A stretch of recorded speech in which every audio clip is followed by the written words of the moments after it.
யாக்கோபுடைய சந்ததி. அதிகாரம் 37. யாக்கோபு தன் தகப்பன் தங்கியிருந்த கானான் தேசத்திலே குடியிருந்தான். யாக்கோபுடைய சந்ததியின் வரலாறு. யோசேப்பு 17 வயதிலே தன் சகோதரருடனே ஆடுகளை மேய்த்துக் கொண்டிருந்தான். அந்த இளைஞன் பில்காள் சில்பாள் என்னும் தன் தகப்பனுடைய மறுமனையாட்டிகளின் குமாரரோடு இருந்து அவர்களுடைய துன்மார்க்கத்தை தன் தகப்பனுக்கு சொல்லி வருவான். இஸ்ரவேலின் முதிர் வயதிலே யோசேப்பு தனக்கு பிறந்ததினால் இஸ்ரவேல் தன் குமாரர் எல்லாரிலும் அவனை அதிகமாய் நேசித்து அவனுக்கு பல வருணமான அங்கியை செய்வித்தான். அவனுடைய சகோதரர் எல்லாரிலும் அவனை தங்கள் தகப்பன் அதிகமாய் நேசிக்கிறதை அவன் சகோதரர் கண்டபோது அவனோட பட்சமாய் பேசாமல் அவனை பகைத்தார்கள். யாக்கோபுடைய சந்ததியின் வரலாற்றை பற்றி இந்த வசன பகுதியில் சொல்லப்பட்டிருக்கிறது. யாக்கோபு தன் தகப்பனாகிய ஈசாக்கு தங்கியிருந்த கானான் தேசத்திலே குடியிருக்கிறார். மோசே ஆதியாகமம் 35, 27 முதல் 36, 43 வரை உள்ள வசனங்களில் ஈசாக்கு, ஏசா ஆகியோரின் வரலாற்றை எழுதி முடிக்கிறார்.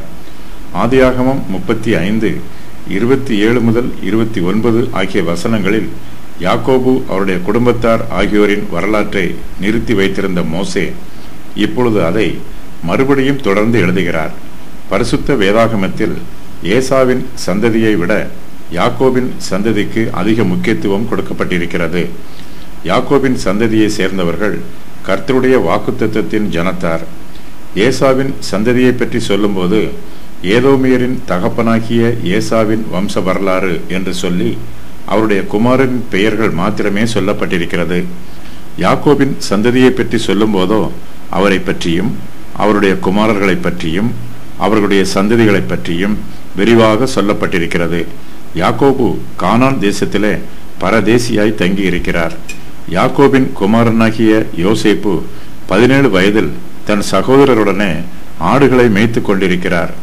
அந்த இளைஞன் பில்காள் சில்பாள் என்னும் தன் தகப்பனுடைய மறுமனையாட்டிகளின் குமாரரோட இருந்து அவர்களுடைய துன்மார்க்கத்தை தன் தகப்பனுக்கு சொல்லி வருவார். யோசேப்பின் வரலாறு ஆரம்பமாகிறது. அதன் பின்பு யாக்கோபின் வரலாறு இடையில் வருகிறது. மறுபடியும் ஆதியாகமம் 46வது அதிகாரத்தில் யோசேப்பின் வரலாறு வருகிறது. யோசேப்பிற்கு இப்பொழுது வயது 17, யாக்கோபிற்கு 107 வயதாகிறது. யாக்கோபு 10 வருஷங்களாக கானானில் தங்கியிருக்கிறார். மூத்த குமாரன் ரூபனுக்கு 29 வயது இருக்கலாம். இளைய குமாரன் பென்யமீனுக்கு 7 அல்லது 8 வயது இருக்கலாம். யோசேப்பை விற்று போட்ட அவருடைய சகோதரருக்கு 18 முதல் 29 வயதாகிறது. யோசேப்பு தன் தகப்பனாராகிய யாக்கோபுக்கு மிகவும் பிரியமானவர். ஆனாலும் யோசேப்பு ஒரு வேலையும் செய்யாமல் தன்னுடைய தகப்பனின் கூடாரத்திலே சோம்பேறியாக சும்மா இருக்கவில்லை. யாக்கோபின் மற்ற குமாரரை போல யோசேப்பும் ஆடுகளை மேய்த்துக் கொண்டிருக்கிறார். பெற்றோர் தங்கள் பிள்ளைகளுக்கு ஒரு தொழிலை கற்றுக் கொடுக்க வேண்டும். அவர்கள் அந்த தொழிலை நேர்த்தியாய் செய்வதற்கு பயிற்சி கொடுக்க வேண்டும். ஒரு வேலையிலும் பயிற்சி பெறாத பிள்ளைகள் ஒன்றுக்கும் பிரயோஜனமில்லாதவர்களாய் இருப்பார்கள். அவர்கள் சோம்பேறிகளாய் இருந்து தங்கள் பொழுதை வீணாய் கழிப்பார்கள். யோசேப்பு இஸ்ரவேலின் முதிர் வயதிலே அவருக்கு பிறந்திருக்கிறார். ஆகையினால் இஸ்ரவேல் தன் குமாரர் எல்லோரிலும் யோசேப்பை அதிகமாய் நேசித்து அவருக்கு பல வருணமான அங்கியை செய்விக்கிறார். யோசேப்பு பிறந்தபோது யாக்கோபிற்கு 91 வயது ஆனது. யோசேப்பு யாக்கோபின் கடைசி குமாரன் அல்ல. இவருக்கு பிறகு 9 வருஷம் கழித்து பென்யமீன் பிறக்கிறான். ராகேல் மரித்த பின்பு யோசேப்பு தன் தகப்பனுக்கு விசேஷித்த வழிகளில் உதவி செய்து கொண்டிருக்கிறார். பல வருணமான அங்கி என்பது மரியாதையையும் அந்தஸ்தையும் குறிக்கிறது. குடும்ப தலைவர்களும் குடும்ப வாரிசுகளும் மட்டுமே பல வருண அங்கியை அணிவார்கள். யோசேப்பு தன்னுடைய சுதந்திர வீதத்தை சுதந்திரித்து கொண்டார். அங்கி பல வருணமுடையது. இது பல துணிகளை சேர்த்து தைக்கப்பட்டது அல்ல. ஆசாரியருடைய அங்கி போன்றது. இதை பல்வேறு வருண துணிகளில் அகலமான கோடுகள் போட்ட அங்கி என்று ஒரு சிலர் கருதுகிறார்கள். ஒருவேளை இது சித்திர தையல் நிறைந்ததாகவும் இருக்கலாம். யாக்கோபு இப்போது முதிர் வயதில் இருக்கிறார். யோசேப்பு அவருக்கு மிகவும் ஆறுதலாய் இருக்கிறார்.